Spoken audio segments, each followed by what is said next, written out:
বাংলাদেশের থেকে ইন্ডিয়া গিয়েছিলাম 1 বছর আগে। 1 বছর ইন্ডিয়ায় কাজ করতাম আমি ডেলিভারি কোম্পানিতে কাজ করতে। পরে 1 বছর পরে আমি ধরা পড়েছি। 2 মাস ইন্ডিয়ান পুলিশ আমাকে রয়েছে। 2 মাস পরে বিএসএফ ইন্ডিয়ান বিএসএফ আমাকে দিয়ে দিচ্ছে। ইন্ডিয়ান বিএসএফ আমাকে আজকে সকালে এই বাংলাদেশে ট্রান্সফার করেছে। যেমন আমাকে পার করেছে 7 বছর। আপনার চড়াইভাবে গেছিলাম পানিপথে যাওয়ার 1 বছর হলো।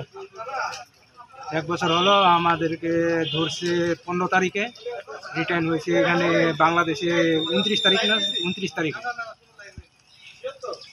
তারপরে আমাদেরকে রাত্রে আমাদেরকে 10 করে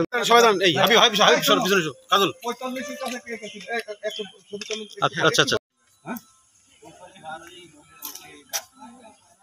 কোন জায়গা দিয়ে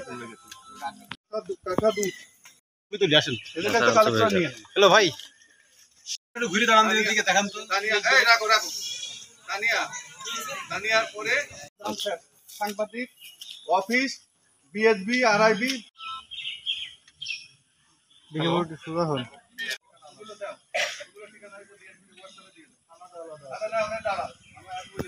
না পারলে পরে রেকর্ডিং থেকে নিয়ে নিও, মত রেকর্ডিং আছে এখানে।